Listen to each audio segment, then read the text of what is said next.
Bonjour à tous et bienvenue dans ce nouvel ETBO, un ETBO qui sonne un peu la fin des vacances et forcément celui de la rentrée scolaire. Mardi matin, 614 000 élèves vont reprendre la direction des bancs de l'école en Bretagne. Caroline Lombardier-Pasquier, bonjour. Bonjour. Vous êtes l'inspectrice d'académie du Finistère. Avant de voir les nouveautés de cette rentrée 2015-2016, est-ce que les effectifs sont stables dans le département?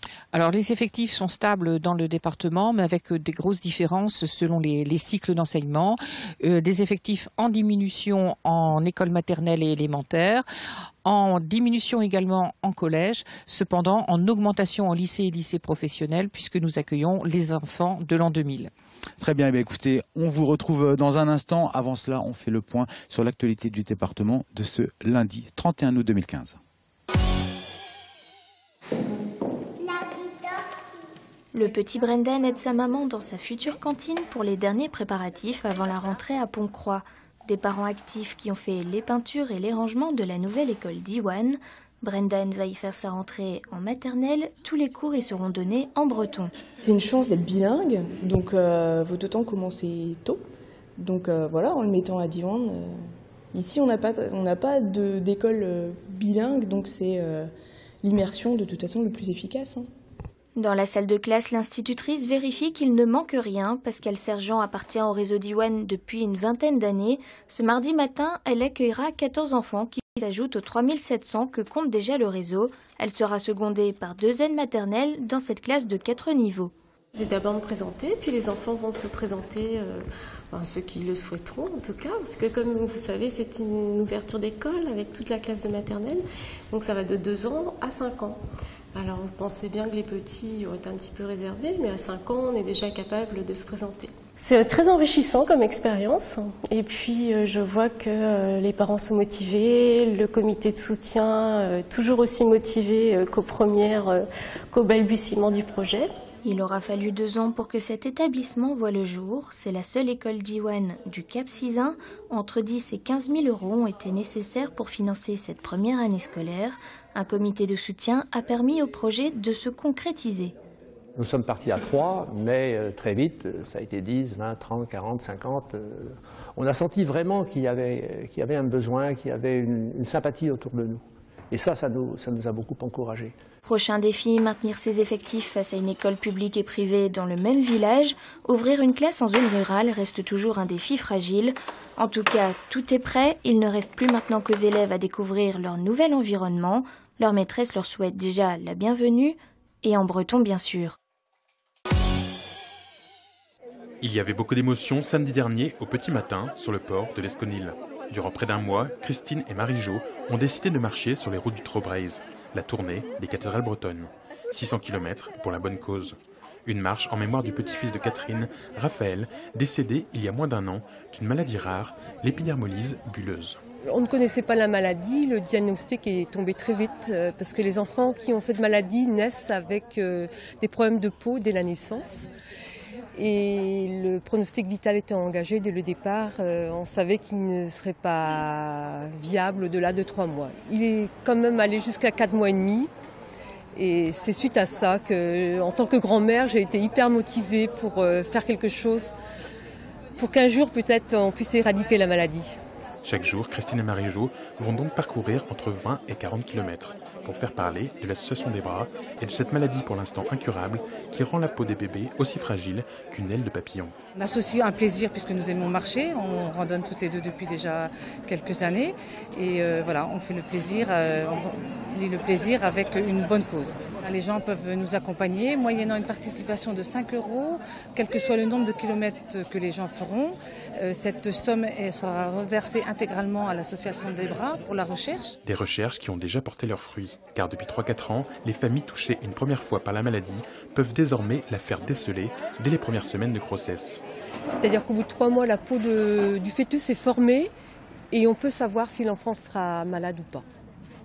Donc c'est une bonne avancée et grâce à ça, ma belle-fille, sur sa seconde grossesse, a eu un petit Eloane il y a 15 jours qui va très bien. Je suis ravie. Pour leur retour dans le Sud Finistère fin septembre, une grande fête est prévue à Bénodet. D'ici là, 29 étapes les attendent. Un parcours que vous pouvez suivre sur leur site internet jemarchepourraphaël.com. Après 2 ans à Guipava, le Westfest, le dernier festival de l'été dans le Finistère, a migré cette année à Plougastel. Fini les concerts en plein air, place aux concerts en salle, mais toujours entre rock et bonne humeur.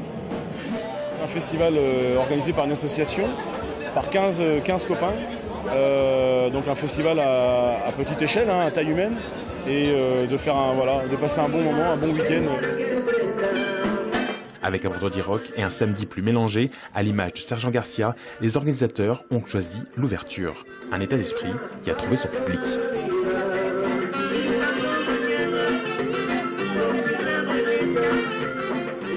Très bien, bon groupe, sympa, super ambiance, nickel. Franchement, les concerts et tout, on est en plein festival, ça sent l'été quoi. C'est convivial d'ailleurs. Ouais, la convivialité. Voilà, c'est ça, et il y a de tous les âges quoi, tous les âges sont représentés. On est couvert, il pleut pas, un succès inattendu je pense.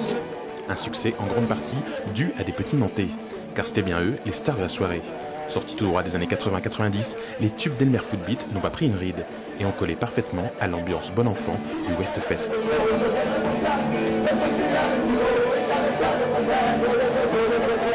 Rock familial, ça nous va bien. Rock populaire aussi, on a aussi ça.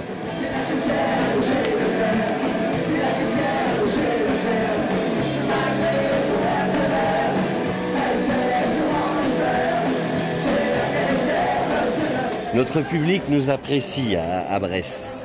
On a la cote. Voilà, donc normalement, ça va être un joyeux bordel, ouais. On est là pour ça en tout cas. En déficit lors de la première édition, à l'équilibre pour la deuxième, avec près de 4000 personnes sur les 2 soirées pour cette nouvelle édition, la petite association qui gère le Westfest peut être rassurée et réfléchit déjà à l'édition 2016. Alors on se retrouve comme prévu avec Caroline Lombardi-Pasquier, inspectrice d'académie du Finistère. Et nous sommes ici dans les locaux de l'inspection académique à Quimper. Caroline Lombardi-Pasquier, on va faire un point un peu sur les différents dossiers qu'il y a pour cette rentrée 2015. Et on va commencer par les plus jeunes, les maternelles, puisqu'on change un peu d'approche pédagogique cette année en privilégiant notamment la langue. Quelles sont les clés de cette réforme? Les clés, c'est qu'on reprochait beaucoup à l'école maternelle d'être une propédeutique à l'école élémentaire. On disait qu'elle était primarisée. Donc il s'agit de faire en sorte que l'enfant ait un rapport à l'école qui favorise le bien-être et la future entrée dans les apprentissages, mais qu'on ne soit pas déjà dans des apprentissages entre guillemets forcés. Donc que l'enfant découvre le monde à travers des activités physiques, à travers la découverte de son propre corps, à travers des activités d'éducation artistique et culturelle, et qu'il soit en effet dans la découverte du langage et l'appropriation du langage sous toutes ses formes, y compris le numérique dès la maternelle d'ailleurs. Alors, les attentats de Charlie Hebdo en ce début d'année ont soulevé de nombreuses questions, notamment morales et laïques dans les écoles. Des heures d'enseignement civique et d'appréhension des médias étaient prévues. Sont-elles maintenues? Et si oui, de quelle manière est-ce que ces cours vont être dispensés? Alors, en effet, l'enseignement moral et civique est mis en place à cette rentrée, du CP au lycée, et à travers des heures d'enseignement qui y sont dédiées, notamment dans l'école élémentaire, au collège et au lycée. Ce sont souvent les enseignants d'histoire-géographie qui vont enseigner l'enseignement moral et civique. Ça avait été initié par Vincent Payon, le travail sur cet enseignement moral et civique, et dorénavant, il fait partie de ce que nous appelons le parcours citoyen. Donc, au-delà de ces heures d'enseignement, il y a un travail de l'école avec ses partenaires pour être mobilisés pour défendre les valeurs de la République et les transmettre à nos élèves, de façon à les préparer à la démocratie, au respect des autres et à tout ce qui peut être tolérance, mais exigence également. Autre grand chantier, le plan numérique qui est entré dans sa phase opérationnelle. Qu'en est-il justement au niveau du département? Alors, au niveau du département, dès cette année, nous avons 5 collèges préfigurateurs et 7 écoles préfiguratrices. Ça veut dire quoi? Alors, ça veut dire que ces établissements vont être dotés d'outils numériques qui seront mobiles et qui permettront un travail collaboratif dans la classe, mais aussi éventuellement à distance en ce qui concerne les collèges, et puis qui développera également l'aspect créatif avec le numérique.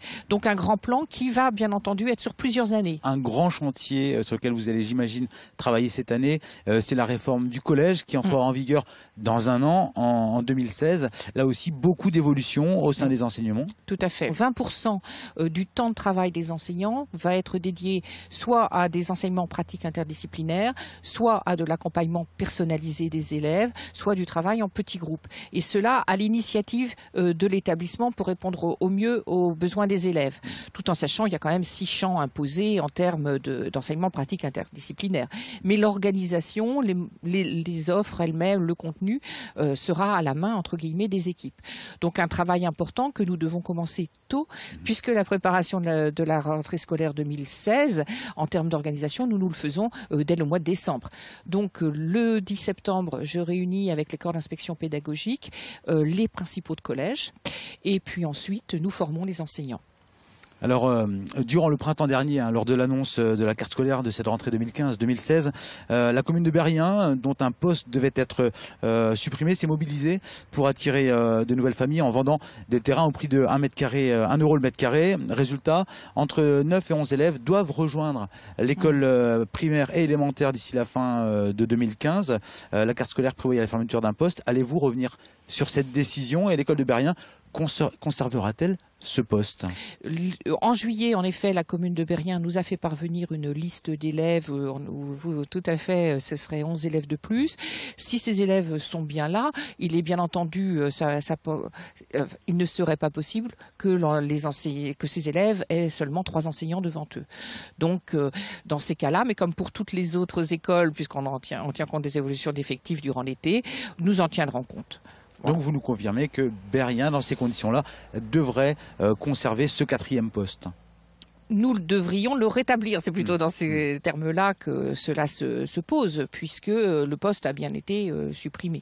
Caroline Lombardier-Pasquier, êtes-vous une inspectrice d'académie sereine et heureuse?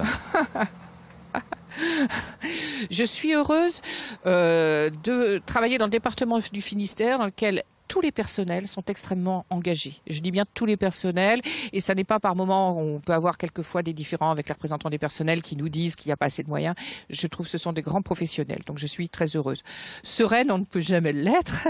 Nous faisons tous ensemble en sorte que la rentrée se passe le mieux possible, et après, nous devons être vigilants, puisque malgré tout, ce n'est qu'un sentiment que nous avons, et nous savons que les usagers, par moment, peuvent considérer que tout ne va pas bien. Et notre objectif, c'est de faire en sorte d'améliorer nos rapports avec eux et d'améliorer les conditions de travail, que ce soit des personnels, mais aussi de travail et d'apprentissage de tous les élèves du département. Merci Caroline Lombardier-Pasquier. Alors nous sommes à l'inspection académique du Finistère à Quimper. Nous vous souhaitons une très bonne rentrée dès demain, ainsi qu'à tous les élèves bien sûr et les enseignants du Finistère. Merci, nous serons justement demain dans une école du département pour suivre cette rentrée. Bonne soirée à tous sur TBO.